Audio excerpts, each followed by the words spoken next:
Welcome to TSAT. General studies పాఠ్యాంశాలలో భాగంగా science and టెక్నాలజీకి సంబంధించినటువంటి అంశాలు చూస్తూ ఉన్నాం. ఈ వీడియోలో మనము శక్తి వనరులలో భాగంగా ఇతర కీలకమైనటువంటి పునరుత్పాదక ఇంధన వనరుల గురించి తెలుసుకునే ప్రయత్నం చేద్దాం. గత వీడియోలో మనము సౌరశక్తికి సంబంధించి అదేవిధంగా పవనశక్తికి సంబంధించినటువంటి అంశాలు గమనించాం. దీంట్లో భూతాపశక్తి కావచ్చు, సముద్ర తాపశక్తి కావచ్చు, అదేవిధంగా టైడల్ ఎనర్జీ, వేవ్ ఎనర్జీ, వీటితో పాటుగా నవీన ఇంధన వనరులకు సంబంధించినటువంటి అంశాలు గమనించే ప్రయత్నం చేద్దాం. ఇక్కడ భూతాపశక్తి, దీన్ని మనం జియోథర్మల్ ఎనర్జీగా మనం చెప్తాం. ఇక్కడ ప్రకృతిలో అన్ని శక్తి వనరులు అనేవి సౌరశక్తి మీదనే ప్రత్యక్షంగానో పరోక్షంగానో ఆధారపడుతున్నటువంటి పరిస్థితి. మరి ఇక్కడ జియోథర్మల్ ఎనర్జీ విషయానికి వచ్చేసరికల్లా దీనికి ఎగ్జెంప్షన్గా మనకు కనిపిస్తూ ఉంది. ఎందుకంటే భూతాపశక్తికి కారణమైనటువంటి అంశాలలో సౌరశక్తి అనేది మనకు కనిపించదు. దీనికి విరుద్ధంగా అక్కడ నేల యొక్క అడుగు పొరల్లో కరిగి ఉన్నటువంటి స్థితిలోని మ్యాగ్మా కావచ్చు, అదేవిధంగా అక్కడ రాతి పొరల దిగువన ఉండేటటువంటి అణుధార్మిక పదార్థాలు, ఇవి రెండూ కూడా ఏదో ఒకటి కారణమయ్యేటటువంటి అవకాశం ఉంది. కాబట్టి ఆ కోణంలో భూతాపశక్తి అనేది ఎట్టి పరిస్థితులలోనూ సౌరశక్తి మీద ఆధారపడినటువంటి శక్తి వనరుగా మనకు కనిపించదు. పవనశక్తి విషయానికి వచ్చేసరికల్లా భూమి మీద ఒక ప్రాంతంలో సూర్యుడి నుంచి ఉష్ణశక్తిని గ్రహించినటువంటి భూమి వేడెక్కడం మనం చూస్తాం. ఆ సందర్భంలో భూమిని ఆనుకొని ఉన్నటువంటి పవనాలు కూడా వేడెక్కడము, వీటితో వాటి యొక్క సాంద్రత తక్కువై అవి పైకి వెళ్ళడం అనేది మనందరికీ తెలిసిందే.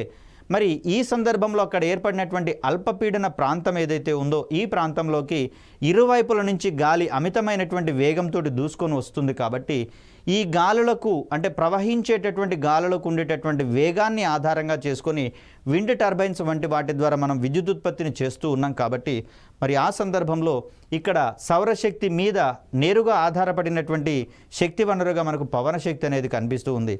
అదేవిధంగా ఇక్కడ మనకు ఓషానిక్ థర్మల్ ఎనర్జీ కావచ్చు, వేవ్ ఎనర్జీ కావచ్చు, టైడల్ ఎనర్జీ, వీటి మీద కూడా సూర్యుడి యొక్క ప్రభావము, ఇంపాక్ట్ అనేది నేరుగా ఉన్నటువంటి పరిస్థితిని మనం చూస్తూ ఉన్నాం. కానీ దానికి ప్రత్యామ్నాయంగా, దానికి విరుద్ధమైనటువంటి అంశంగా మనము భూతాపశక్తిని చూస్తూ ఉన్నాం. ఇక్కడ భూతాపశక్తి విషయానికి వచ్చేసరికల్లా భూమి యొక్క లోపలి పొరల్లో ఇక్కడ కరిగి ఉన్నటువంటి స్థితిలోని మ్యాగ్మా కావచ్చు, లేదా ఇక్కడ ఉన్నటువంటి రాతి పొరల దిగువన అణుధార్మిక పదార్థాలు విడుదల చేసేటటువంటి రేడియేషన్ వల్ల మనం చెప్పుకున్నాం ఆల్ఫా, బీటా, గామా వంటి వికిరణాలు వెలువడుతూ ఉన్నాయని చెప్పేసి అనుకున్నాం. కాబట్టి వీటి సహాయంతో అక్కడ ఉన్నటువంటి రాతి పొరలు వేడెక్కడం అనేది మనం గమనిస్తాం. మరి అలాంటి స్థితిలో మ్యాగ్మా వల్ల వేడెక్కినటువంటి నీరు కావచ్చు, లేదా అక్కడ అణుధార్మిక పదార్థాల వల్ల వేడెక్కినటువంటి రాతి పొరలు కావచ్చు, వీటి వరకు చల్లటి నీటిని పంపు చేసేటటువంటి ప్రయత్నం చేస్తారు. ఇవి ఇక్కడ ఉన్నటువంటి ఉష్ణాన్ని గ్రహించి నీటి ఆవిరిగా మారిన తర్వాత ఈ ఆవిరిని కలెక్ట్ చేసి దీని సహాయంతో పవర్ టర్బైన్స్ని తిప్పడం ద్వారా పవర్ జనరేషన్ కోసం ప్రయత్నించడం అనేది జరుగుతుంది. మరి ఈ సందర్భంలో చల్లబడినటువంటి నీటిని తిరిగి మళ్ళీ భూమి యొక్క లోపల పొరల కంటే భూతాపశక్తి అందుబాటులో ఉన్నటువంటి ప్రాంతాలకు పంపించి తిరిగి వీటిని వేడెక్కించి ఈ నీటి ఆవిరిని కలెక్ట్ చేసి పవర్ జనరేషన్ కోసం ఉపయోగించేటటువంటి సాంకేతికతగా దీన్ని మనం చూస్తాం. ఇలాంటి శక్తిని మనము జియోథర్మల్ ఎనర్జీగా పేర్కొంటూ ఉన్నాం. మనకు భారతదేశంలో కూడా హిమాలయ పర్వత సానువుల వద్ద సహజంగానే ఇలాంటి నీరు అనేది, అంటే భూతాపశక్తి ద్వారా వేడెక్కినటువంటి నీరు వేడి నీటి బుగ్గల రూపంలో భూమి యొక్క ఉపరితలానికి వస్తున్నట్లుగా మనం చూస్తూ ఉన్నాం. వీటిని మనము హాట్ స్ప్రింగ్స్గా మనం చెప్తూ ఉన్నాం. మరి ఈ వేడి నీటి బుగ్గల్లో ఉన్నటువంటి వేడి నీటిలో స్నానం కనుక చేసినట్లయితే కొన్ని రకాలైనటువంటి రోగాలు కూడా నయమవుతున్నట్లుగా భక్తులు విశ్వసిస్తూ ఉన్నారు. అక్కడ చార్ధామ్ యాత్రకు, కేదార్నాథ్ యాత్రకు వెళ్ళేటటువంటి భక్తులు ఇలాంటి ఎక్స్పీరియన్సెస్ పొందడం అనేది జరుగుతుంది. భారతదేశంలో తెలంగాణలో ఖమ్మం వంటి ప్రాంతాలలో కూడా మనకు ఈ హాట్ స్ప్రింగ్స్ అనేవి కనిపిస్తూ ఉన్నాయి. సహజంగానే అక్కడ భూతాపశక్తి అనేది దాని ద్వారా నీరు వేడెక్కి సహజంగానే ఇవి భూమి యొక్క ఉపరితలానికి వచ్చేటటువంటి ప్రయత్నం చేస్తూ ఉంటాయి. మరి వీటిని మానవ అవసరాల కోసం ఉపయోగించేటటువంటి ప్రయత్నం చేస్తూ ఉన్నాం. ప్రకృతిలోని ప్రతి శక్తి వనరుకు ప్రత్యక్షంగా పరోక్షంగా ఆధారభూతమైనది సౌరశక్తి కాగా, భూతాపశక్తికి ప్రధాన ఆధారంగా అనుధార్మికత లేదా కరిగిన స్థితిలోని మ్యాగ్మా అనేటటువంటిది కారణమవుతూ ఉంది. భూమి యొక్క లోపలి పొరలో నిక్షిప్తమైనటువంటి అనుధార్మిక మూలకాలు వెదజల్లే వికిరణాల వలన అక్కడి రాతి పొరలు వేడెక్కడం అనేది మనం గమనిస్తూ ఉన్నాం. ఈ వేడెక్కిన రాతి పొరల వరకు డ్రిల్లింగ్ చేసి నీటిని పంపించి ఆ నీటిని ఆవిరిగా మార్చి దానిని ఉపరితలానికి తీసుకొచ్చి అక్కడ టర్బైన్లను తిప్పడం ద్వారా విద్యుత్ ఉత్పాదన చేయడం అనేది జరుగుతుంది. భూతాపశక్తి నుంచి విద్యుత్ ఉత్పత్తి చేసేటటువంటి క్రమంలో మనకు డ్రై స్టీమ్ పవర్ స్టేషన్స్ అని, ఫ్లాష్ స్టీమ్ పవర్ స్టేషన్స్ అని, బైనరీ సైకిల్ పవర్ స్టేషన్స్ అనేటటువంటి సాంకేతిక పరిజ్ఞానాలని ఇప్పటికే అందుబాటులోకి తీసుకొని రావడం జరిగింది. వీటి సహాయంతో తక్కువ మొత్తంలోనే మనం విద్యుత్ ఉత్పత్తిని చేస్తూ ఉన్నాం. ఎందుకంటే ఆశించిన పరిమాణంలో నీటి ఆవిరి, వెలువడినటువంటి నీటి ఆవిరి అనేది పవర్ టర్బైన్స్ని తిప్పేటటువంటి అవకాశాలు లేవు. కాబట్టి ఇలా వచ్చేటటువంటి విద్యుత్ ఉత్పత్తి యొక్క పరిమాణం చాలా తక్కువగా ఉన్నట్లుగా మనం గమనించవచ్చు. ఇక మరొక పునరుత్పాదక ఇంధన వనరుగా మనకు సముద్ర తాపశక్తి అనేది కనిపిస్తుంది. ఓషియానిక్ థర్మల్ ఎనర్జీ అంటున్నాం. ఇది కూడా నేరుగా సముద్ర తాపశక్తి కూడా నేరుగా సౌరశక్తి మీద ఆధారపడేటటువంటి శక్తి వనరుగా మనకు కనిపిస్తూ ఉంది. ఏంటి అంటే ఇక్కడ సూర్యుడి నుంచి వచ్చేటటువంటి ఉష్ణరాశి వలన ఈ సముద్ర జలాలు వేడెక్కడం అనేది మనం గమనించవచ్చు. ముఖ్యంగా చూస్తే ఉపరితలాల్లో ఉన్నటువంటి నీరు అధికంగా సూర్యరశ్మిని గ్రహించడం వల్ల ఎక్కువగా వేడెక్కేటటువంటి సందర్భాలు మనం చూస్తూ ఉన్నాం.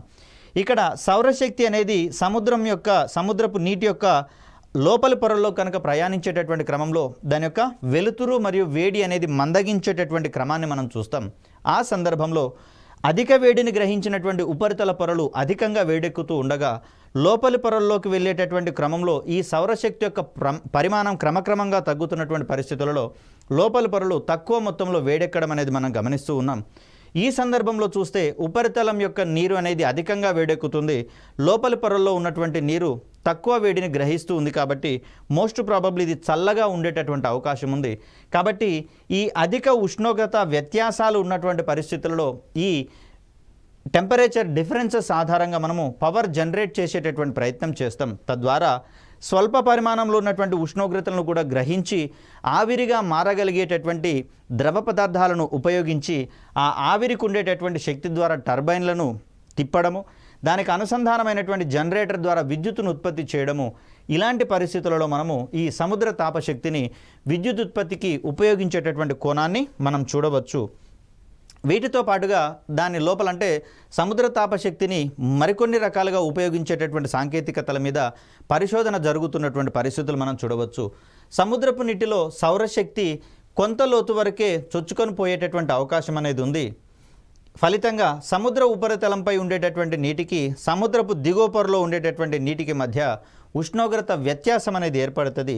ఈ ఉష్ణోగ్రత వ్యత్యాసం ఆధారంగా విద్యుత్ శక్తిని ఉత్పత్తి చేసేటటువంటి సాంకేతిక పరిజ్ఞానం ప్రస్తుతం అభివృద్ధి పరచబడినట్లుగా మనం చూస్తాం. అయితే ఇక్కడ సముద్రంలోని అన్ని ప్రాంతాలలో కూడా సముద్ర తాపశక్తిని ఇక్కడ విద్యుత్ ఉత్పత్తికి ఉపయోగించేటటువంటి సాంకేతికతలు అనేవి ఉపయోగం అనేది అనుకూలంగా లేవు. కాబట్టి దీంట్లో కూడా ఆశించినంత మేరకు పురోగతి అనేది కనిపించడం లేదు. ఎక్కువ పరిమాణంలో విద్యుత్ ఉత్పత్తి అనేది సముద్ర తాపశక్తి ఆధారంగా జరగడం లేదనేటటువంటి అంశాన్ని గమనించాలి. సో దీని తర్వాత మనం మాట్లాడుకోవాల్సింది టైడల్ ఎనర్జీ. అంటే సముద్రంలో పోటు మరియు పాటు, వీటినే మనము హై టైడ్ మరియు లో టైడ్ అనేటటువంటి కాన్సెప్ట్లుగా మనం చెప్తాం. హై టైడ్, లో టైడ్.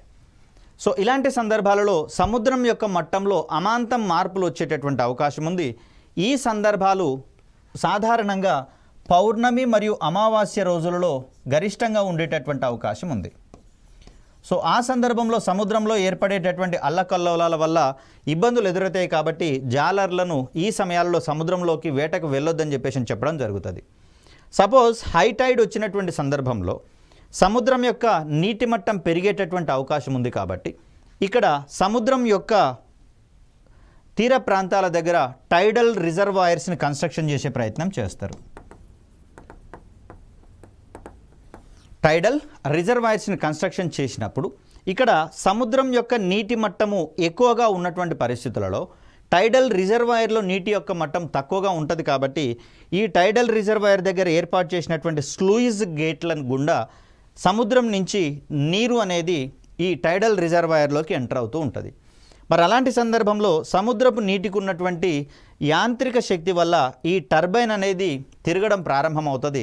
తద్వారా ఇక్కడ సముద్రం నుంచి నీరు టైడల్ రిజర్వాయర్లకు వెళ్ళేటటువంటి క్రమంలో విద్యుత్ ఉత్పత్తి అనేది జరుగుతుంది.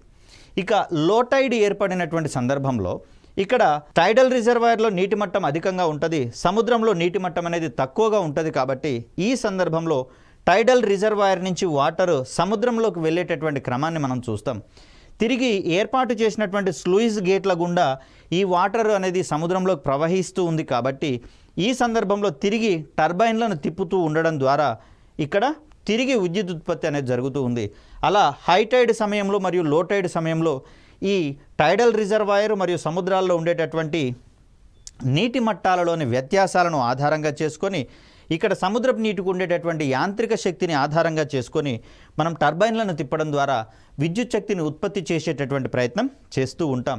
అఫ్ కోర్స్ ఇక్కడ మరొక రకమైనటువంటి కాన్సెప్ట్గా ఒక భారీ టర్బైన్కి ఇక్కడ మనము తిరిగేటటువంటి టర్బైన్లను ఏర్పాటు చేస్తూ ఉన్నాం. ఒక భారీ ఇక్కడ టవర్కి ఇక్కడ ఈ టర్బైన్లను ఏర్పాటు చేసినప్పుడు ప్రవహించేటటువంటి నీరు ఈ టర్బైన్లను తిప్పేటటువంటి ప్రయత్నం చేస్తుంది. తద్వారా వెలువడేటటువంటి విద్యుత్తుని కలెక్ట్ చేసి గ్రిడ్కి అనుసంధానించడం ద్వారా దీనిని అవసరమైనటువంటి రంగాలు కావచ్చు, అవసరమైనటువంటి పరిశ్రమలు కావచ్చు ఉపయోగించుకునేటటువంటి ప్రయత్నం చేస్తాయి. సో ఇలా మనకు టైడల్ ఎనర్జీ అనేది ఉపయోగపడుతూ ఉంది. ముఖ్యంగా చూస్తే పౌర్ణమి మరియు అమావాస్య రోజులలో భూమి, సూర్యుడు మరియు చంద్రుల యొక్క ఈ గురుత్వాకర్షణ శక్తులలో ఉండేటటువంటి వ్యత్యాసాల ఆధారంగా సముద్రం యొక్క నీటి మట్టాలలో అమితమైనటువంటి వ్యత్యాసాలు అనేవి కనిపిస్తూ ఉంటాయి. మరి వాటిని మనం టైడ్స్ అనేటటువంటి పేర్లతో పిలుస్తూ ఉన్నాం. ఆ టైడల్ ఎనర్జీని మన యొక్క ప్రయోజనాల కోసము విద్యుత్ శక్తిగా మార్చుకొని ఉపయోగించుకునేటటువంటి సాంకేతికతగా మనకు టైడల్ ఎనర్జీ అనేది కనిపిస్తూ ఉంది. పోటుపాటుల సమయంలో సముద్ర మట్టంలో వచ్చేటటువంటి హెచ్చుతగ్గుల ఆధారంగా సముద్రపు నీటికి ఉండేటటువంటి యాంత్రిక శక్తిని విద్యుత్ శక్తిగా మార్చేటటువంటి పరిజ్ఞానం అభివృద్ధి పరచబడింది. సముద్ర తీర ప్రాంతాల్లో అన్ని అనుకూలతలు ఉన్న చోట టైడల్ రిజర్వాయర్లు నిర్మించి వాటిలో అమర్చబడినటువంటి టైడల్ జనరేటర్ల ద్వారా విద్యుత్ ఉత్పత్తి చేయడం అనేది ఇక్కడ మనం చూస్తూ ఉన్నాం. అయితే అన్ని తీర ప్రాంతాల్లోనూ దీనికి అనుకూలమైనటువంటి వాతావరణం లేకపోవడం వల్ల కేవలం కొన్ని ప్రాంతాల్లో మాత్రమే ఈ టైడల్ రిజర్వాయర్లను ఏర్పాటు చేయడం ద్వారా విద్యుత్ ఉత్పత్తికి ఉండేటటువంటి అవకాశాల కోసం ఇంకా అన్వేషించడం అనేది జరుగుతుంది. మోరోవర్ ఇక్కడ కన్సిస్టెంట్గా విద్యుత్ శక్తి ఉత్పత్తి అనేది జరగదు. కాబట్టి ఇక్కడ ప్రోడక్ట్ కాస్ట్ అనేది మనకు వచ్చేటటువంటి బెనిఫిట్స్ కంటే ఎక్కువగా ఉండేటటువంటి అవకాశం ఉంది. కాబట్టి సంబంధిత ప్రభుత్వాలు దీన్ని వినియోగించడం పట్ల పెద్దగా దృష్టి సారించినటువంటి అంశంగా దీన్ని మనం చూస్తాం. ఇక మరొక ముఖ్యమైనటువంటి కాన్సెప్ట్గా మనకు జీవ ఇంధనాలు, బయోఫ్యూయల్స్ అనేవి కనిపిస్తూ ఉన్నాయి. ఇక్కడ ఈ సముద్ర తాపశక్తి కావచ్చు, అదేవిధంగా భూతాపశక్తి, వీటికి సంబంధించినటువంటి అంశాలలో అన్కన్సిస్టెంటీ ఉన్నటువంటి పరిస్థితులలో మరి ఆ అన్కన్సిస్టెన్సీకి మించినటువంటి అవకాశాలు మనకు జీవ ఇంధనాల రంగంలో కనిపిస్తూ ఉన్నాయి. వీటిని మనం బయోఫ్యూయల్స్ అనేటటువంటి పేరుతోటి వ్యవహరిస్తూ ఉన్నాం. ఇక్కడ ప్రత్యక్షంగా మొక్కలపై లేదా పరోక్షంగా వ్యవసాయ, వాణిజ్య, గృహ మరియు పారిశ్రామిక వ్యర్థాల మీద పలు సూక్ష్మజీవుల యొక్క జీవక్రియల ఫలితంగా జీవ ఇంధనాలు తయారవుతున్నటువంటి అంశంగా దీన్ని మనం చూస్తాం. దీన్నే మనం బయో ఇథనాల్ అనేటటువంటి పేరుతోటి చెప్తాం. దీనికే మరొక పేరు ఇథైల్ ఆల్కహాల్గా దీన్ని మనం చెప్తాం. సో ఇది ఎలా ఏర్పడుతుంది అనేటటువంటి కోణంలో కొన్ని విషయాలు తెలుసుకునేటటువంటి ప్రయత్నం చేద్దాం. ఇక్కడ ముఖ్యంగా చూస్తే తీపిదనాన్ని కలిగి ఉండేటటువంటి పదార్థాల నుంచి మనకు బయో ఇథనాల్ అనేది ఉత్పత్తి చేయడం అనేది చూస్తాం. ముఖ్యంగా చూస్తే చెరుకు కావచ్చు, మొక్కజొన్న కావచ్చు, కొన్ని రకాలైనటువంటి చొప్ప గడ్డి వంటి వాటిలలో కావచ్చు, అదేవిధంగా గోధుమ చొప్పలో కూడా ఈ విధమైనటువంటి స్టార్చ్ అనేది ఉంటుంది. కాబట్టి ఈ స్టార్చ్ ఉన్నటువంటి మొక్కల రకాలన్నీ కూడా మనకు ఈ బయో ఇథనాల్ ఉత్పత్తిలో ఉపయోగపడేటటువంటి అంశంగా మనం చూస్తాం. ఇక్కడ చెరుకు మరియు మొక్కజొన్న వంటి మొక్కలలోని కార్బోహైడ్రేట్స్ నుంచి వెలువడేటటువంటి చక్కెర లేదా స్టార్చ్ను కిణ్వ ప్రక్రియకు లోను చేయడం ద్వారా, దీన్ని ఫెర్మెంటేషన్ ప్రాసెస్గా మనం చెప్తాం, దానికి గురి చేయడం ద్వారా మనకు బయో ఇథనాల్ అనేటటువంటిది తయారవుతూ ఉంది. ఇక్కడ పరిశుద్ధ స్థితిలో ఉన్నటువంటి బయో ఇథనాల్ను వాహనాలలో ఇంధనంగా ఉపయోగించేటటువంటి ప్రయత్నం చేస్తారు. కాబట్టి శిలాజ ఇంధనాలకు ప్రత్యామ్నాయంగా దీన్ని వాడుతున్నాం. కాబట్టి దీన్ని మనం ఒక రకంగా ప్రత్యామ్నాయ ఇంధన వనరుగా కూడా పేర్కొనేటటువంటి ప్రయత్నం చేస్తాం. అయితే పరిశుద్ధ స్థితిలో ఉన్నటువంటి బయో ఇథనాల్ని వాడుతున్నాం, కానీ పూర్తిగా బయో ఇథనాల్ని వాడేటటువంటి వాహన సాంకేతికతలను ఇప్పటివరకు మనము డిజైన్ చేయడం జరగలేదు. కాబట్టి దీంట్లో భాగంగా E10 అంటే ఇథనాల్ అనేది 10% ఉన్నటువంటి ఈ ఇంధన రకంగా, అదేవిధంగా E20 వంటి రకాలను మనం ప్రస్తుతం వాడేటటువంటి ప్రయత్నం చేస్తూ ఉన్నాం. E10 అనేది కనుక మనం గమనిస్తే E10 అనేది గ్యాసోలిన్ లేదా పెట్రోల్ అంటాం. దీన్ని మనము గ్యాసోలిన్ లేదా పెట్రోల్, ఇది మనకు 90% ఉంటుంది E10 వేరియంట్లో. అదేవిధంగా 10% మనకు ఈ బయో ఇథనాల్ అనేది కలపడం జరుగుతుంది. దీన్నే మనము బ్లెండింగ్ పెట్రోల్ అనేటటువంటి పేరుతోటి చెప్తాం. ప్రస్తుతం మనం వాడుతున్నది అంతా కూడా బ్లెండింగ్ పెట్రోల్గా మనం చెప్తాం. ఇక్కడ E10 నుంచి ఇటీవలనే భారత్ E20ని పూర్తి చేయాలని చెప్పేసి సంకల్పించుకోవడం జరిగింది. సో ప్రస్తుతం మనం వాడుతున్నటువంటి పెట్రోల్ ఒక రకంగా కల్తీ పెట్రోల్గానే చెప్పుకోవచ్చు. కాకపోతే అది మనకు బయోఫ్యూయల్గా ఉపయోగపడుతుంది. కాబట్టి ఈ సందర్భంలో దాన్ని మనము నెగటివ్ కోణంలో కాకుండా పాజిటివ్ కోణంలో అర్థం చేసుకోవాల్సి వస్తుంది.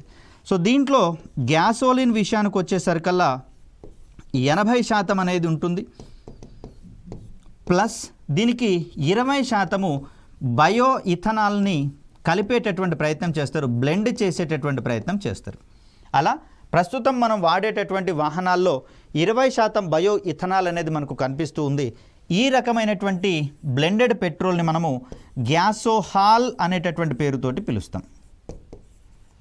అలా మనకు పరిశుద్ధ స్థితిలో ఉన్నటువంటి బయో ఇథనాల్నే వాడతాం, కానీ 100% బయో ఇథనాల్ని మనము వాహనాలలో వాడటం లేదు. ఎందుకంటే అంతటి సాంకేతికత ఇంకా మన దగ్గర అభివృద్ధి చెందించడం జరగలేదు. ఇక్కడ మనకు బ్రెజిల్లో ఇలాంటి ప్రయత్నం జరుగుతున్నట్లుగా మనకు తెలుస్తూ ఉంది. ఏది 100% E100 బయోఫ్యూయల్ని వాడి వాహనాలను నడిపించేటటువంటి సాంకేతికత కోసం. అదేవిధంగా ఈ కోణంలో USAలో కూడా కన్సిస్టెంట్గా కంట్రిబ్యూషన్స్ అనేవి నిర్వహించబడుతూ ఉన్నాయి. ఇక్కడ గ్యాసోహాల్ అనేటటువంటి దాన్ని మనం బయో ఇథనాల్ ప్లస్ గ్యాసోలిన్ యొక్క కాంబినేషన్గా మనం చెప్తాం. బయో ఇథనాల్ వినియోగంలో అమెరికా, బ్రెజిల్ ముందున్నట్లుగా చూస్తాం. ప్రస్తుతం మనం E20 గ్యాసోహాల్ వరకు చేరుకోవడం అనేది జరిగింది. మరి E10 నుంచి E20 గ్యాసోహాల్ వరకు మారేటటువంటి క్రమంలో వాహనాల యొక్క సాంకేతికతలను మార్చాల్సి వస్తుంది. ఇలా పర్సంటేజ్ పెరిగినటువంటి క్రమంలో వాహనాల యొక్క సాంకేతికతలను మార్చడం వల్ల వాహనాల యొక్క తయారీదారులకు, అదేవిధంగా వాహనాల వినియోగదారులకు కూడా ఆర్థికంగా భారమవుతున్నటువంటి పరిస్థితులు. కాబట్టి ప్రభుత్వము కొన్ని రకాలైనటువంటి ప్రోత్సాహకాలను అందించడం ద్వారా ఈ E10 మరియు E20 గ్యాసోహాల్, అదేవిధంగా మరికొన్ని వేరియంట్స్ మీద దృష్టి సారించినటువంటి అంశాన్ని ఇక్కడ మనం గమనించాలి. నెక్స్ట్ చూస్తే మనకు బయో ఇంధనాలు లేదా జీవ ఇంధనాలలో బయో డీజిల్ అనేది మనకు కనిపిస్తూ ఉంది.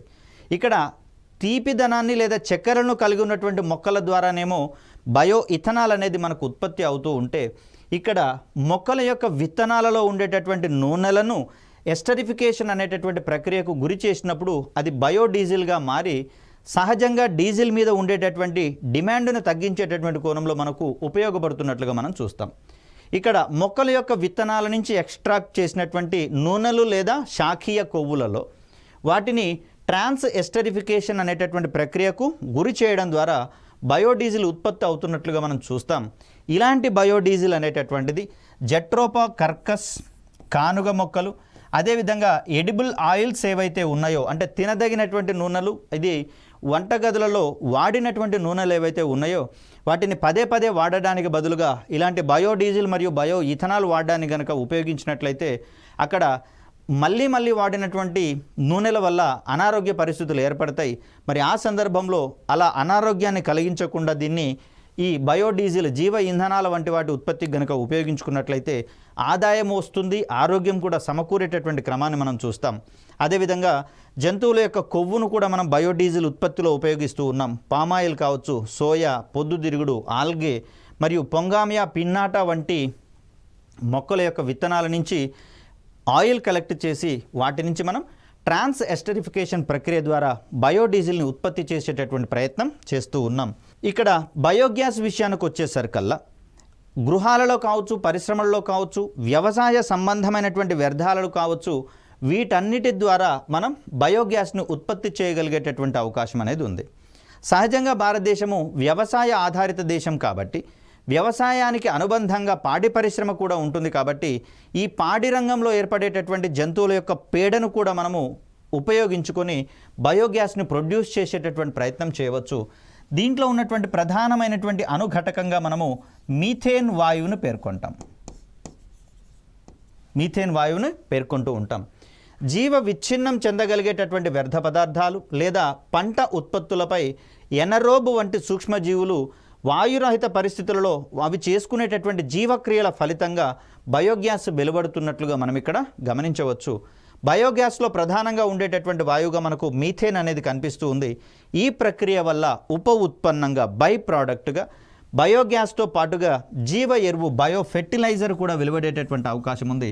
దీన్ని పంట పొలాలకు కనుక తరలించినట్లయితే మనకు ఆర్గానిక్ ఫార్మింగ్ అనేది పాసిబుల్ అవుతున్నట్లుగా మనం ఇక్కడ గమనించవచ్చు. ఇక్కడ ఒక చిన్న అంశం ఏంటి అంటే మనకు ముఖ్యంగా చూస్తే ఈ జీవ ఇంధనాలకు సంబంధించి మరి వీటి యొక్క వినియోగము పెంచితే మంచిదా తగ్గిస్తే మంచిదా అనేటటువంటి కోణంలో కూడా కొన్ని రకాలైనటువంటి అనుమానాలు వచ్చేటందుకు అవకాశం ఉంది. ఇంతకీ జీవ ఇంధనాల యొక్క ఉత్పత్తిని పెంచాలా తగ్గించాలనేటటువంటి కోణము ఆ దేశంలో లభ్యమవుతున్నటువంటి ఆహారపు గింజలు లేదా ధాన్యము వీటి మీద ఆధారపడి ఉండేటటువంటి అవకాశం ఉంది. ఒకవేళ మనము భారత్ లాంటి దేశాలలో జీవ ఇంధనాల యొక్క ఉత్పత్తిని కనుక పెంచుదామని చెప్పేసి అనుకున్నప్పుడు ఇక్కడ ఆహార పదార్థాల విషయంలో వాటిని అధిక మొత్తంలో వాడేటటువంటి అవకాశం ఉంది. కాబట్టి ఈ సందర్భంలో మనకు ఆహారపు ధాన్యాల కొరత, ఆహార భద్రతకు భంగం ఏర్పడేటందుకు అవకాశం ఉంది. ఆహార భద్రత, ఫుడ్ సెక్యూరిటీ అనేది తగ్గేటటువంటి అవకాశం ఉంది. కాబట్టి ఇప్పటి వరకు కూడా 2018 వరకు కూడా భారత ప్రభుత్వము ఈ జీవ ఇంధనాలను ఉత్పత్తి చేసేటటువంటి కోణంలో ఈ ఆహార ధాన్యాలను ఉపయోగించొద్దని చెప్పేసి నిర్దేశించుకోవడం జరిగింది. 2018 తర్వాత ఇక్కడ జీవ ఇంధనాలపై జాతీయ విధానం అనేటటువంటి దాంట్లో కొన్ని సవరణలు తీసుకొని వచ్చి ఎక్కడైతే మిగులు ఆహార ధాన్యాలు ఉంటున్నాయో ఆ మిగులు ఆహార ధాన్యాలను మనము జీవ ఇంధనాల ఉత్పత్తికి ఉపయోగించుకోవచ్చు అనేటటువంటి కోణంలో అవసరమైనటువంటి మార్గనిర్దేశకాలను విడుదల చేయడం అనేది జరిగింది. దీనితో పాటుగా మనకు చెరకు లాంటి పంటను సేకరించి మిల్లులకు పంపించిన తర్వాత ఈ పంటలలో ఉండేటటువంటి అవశేషాలు అంటే అక్కడ ఉండేటటువంటి మొక్కల యొక్క అవశేషాలు ఏవైతే ఉన్నాయో వీటిని కూడా ఉపయోగించుకొని మనము ఈ జీవ ఇంధనాలను ఉత్పత్తి చేయడానికి ఉపయోగించుకోవచ్చు అని చెప్పేసి వివరించడం జరిగింది. సో పంట అవశేషాల ద్వారా ఉత్పత్తి అయ్యేటటువంటి ఈ అవశేషాలు ఏవైతే ఉన్నాయో వీటిని మనము 2G అంటే సెకండ్ జనరేషన్ బయోఫ్యూయల్స్గా మనం పేర్కొంటూ ఉంటాం. ఇక సముద్రపు నాచుకు సంబంధించి చూస్తే ఆల్గే అని చెప్పేసి అంటాం. సముద్రాల్లో ఉండేటటువంటి ఆల్గే వీటి నుంచి సహజ సిద్ధంగానే మనకు బయోగ్యాస్ వెలువడడం అనేది జరుగుతుంది. మరి వీటిని గనక వాడినట్లయితే వీటిని మనము ఆధునిక జీవ ఇంధనాలుగా మనం పేర్కొంటాం. మోడర్న్ జీవ ఇంధనాలుగా వీటిని మనం కన్సిడర్ చేస్తాం.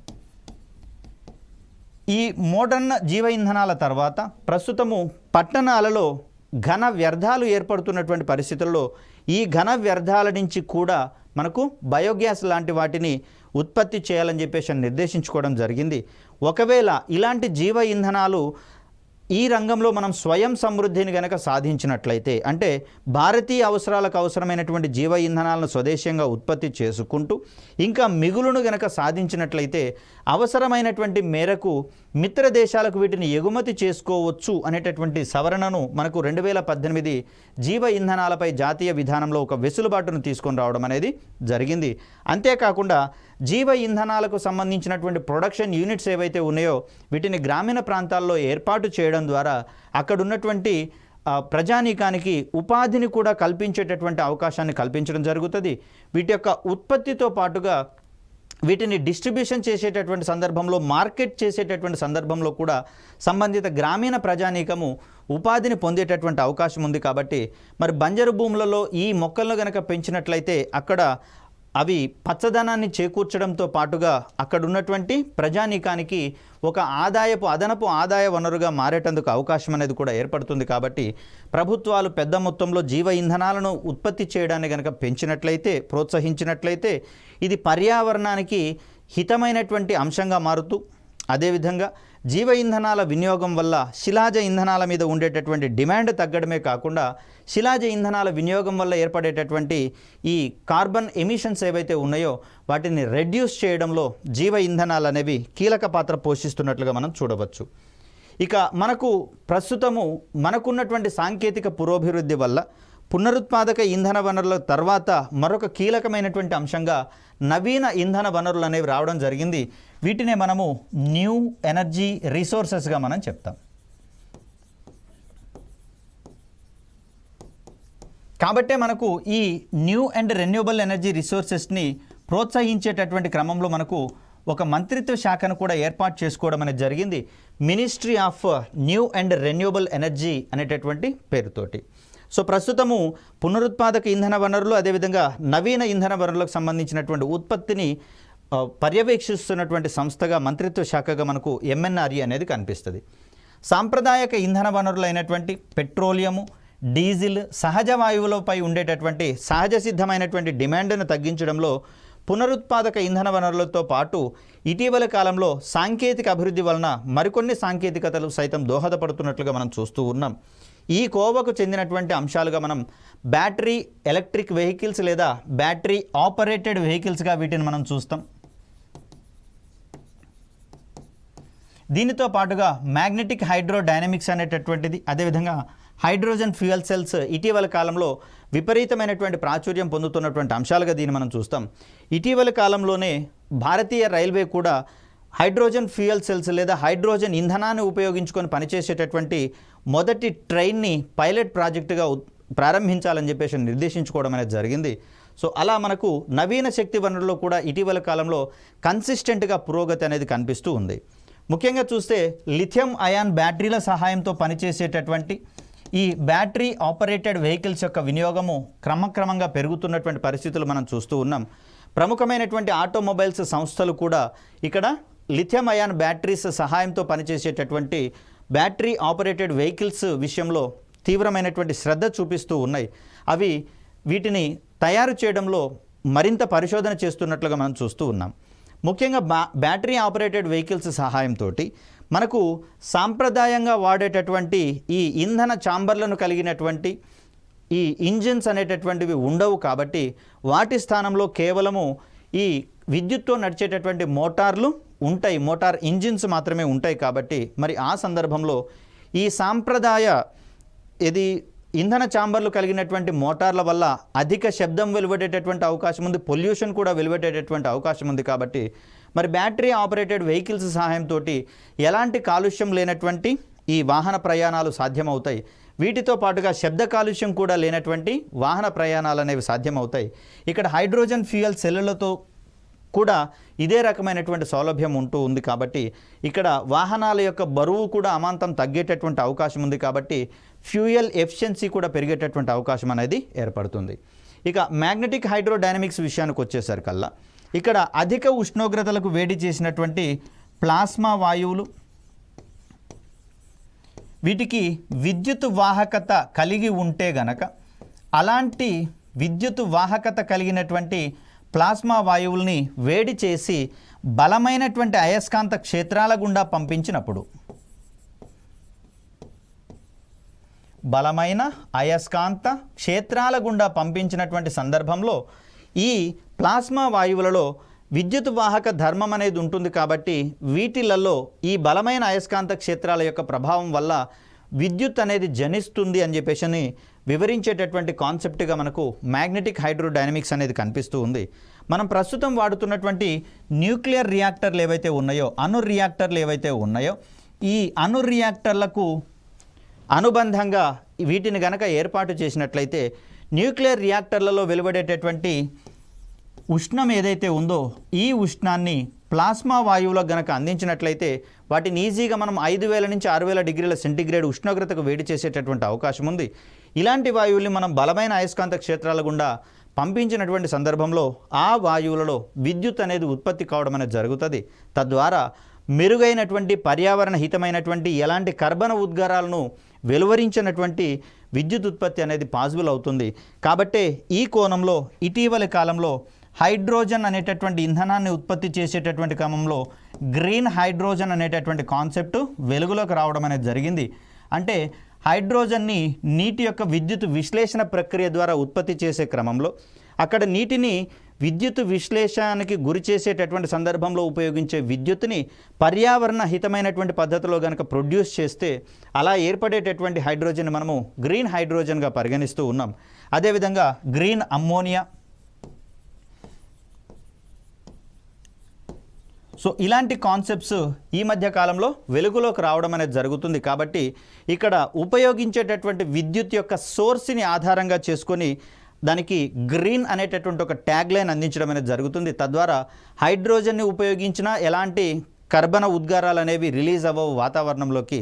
మరి హైడ్రోజన్ ఉత్పత్తి చేసేటటువంటి సందర్భంలో వినియోగించేటటువంటి ఎలక్ట్రిసిటీ ఏదైతే ఉందో ఈ విద్యుత్తుని శిలాజ ఇంధనాల ఆధారంగా తయారైనటువంటి విద్యుత్తుని కాకుండా పునరుత్పాదక ఇంధన వనరుల ఆధారంగా తయారైనటువంటి ఎలక్ట్రిసిటీని కనుక వాడితే దానికే మనం గ్రీన్ హైడ్రోజన్ అనేటటువంటి పేరు పెడుతున్నాం. కాబట్టి ఇక్కడ ఉపయోగించేటటువంటి విద్యుత్ ఉత్పత్తిలోనూ ఎలాంటి కర్బన ఉద్గారాలు ఉండవు. కాబట్టి వాటిని మనము గ్రీన్ హైడ్రోజన్ మరియు గ్రీన్ అమ్మోనియా అనేటటువంటి కాన్సెప్ట్లుగా మనం చూస్తూ ఉన్నాం. ఇలా అవసరాలు విస్తృతమవుతున్న కొద్దీ శక్తి వనరుల మీద డిమాండ్ కూడా పెరుగుతున్నటువంటి పరిస్థితుల్లో మరికొన్ని నూతనమైనటువంటి సాంకేతికతలు రావాల్సినటువంటి అవసరం ఉంది. తద్వారా భవిష్యత్ తరాలకు అవసరమైనటువంటి శక్తి భద్రతను కూడా అందించేటటువంటి క్రమాన్ని మనం చూస్తాం. అదేవిధంగా సురక్షితమైనటువంటి పర్యావరణాన్ని కూడా వారికి అందించేటటువంటి క్రమంలో మన యొక్క అవసరాలు కూడా తీర్చుకునేటటువంటి అవకాశాలు అనేవి మన ముందు ఉన్నాయి. కాబట్టి ఈ దిశలో మానవ సమాజాలు కావచ్చు, ప్రభుత్వాలు కావచ్చు, తమ వంతు ప్రయత్నంగా ముందుకు కలిసి నడిస్తేనే ఈ బృహత్తరమైనటువంటి బాధ్యతను మనం నెరవేర్చేటటువంటి అవకాశం ఉంది. ఈ కోణంలో మిగిలినటువంటి పాఠ్యాంశాలను రాబోయే వీడియోలో తెలుసుకునేటటువంటి ప్రయత్నం చేద్దాం. అప్పటి వరకు సెలవు. ధన్యవాదాలు.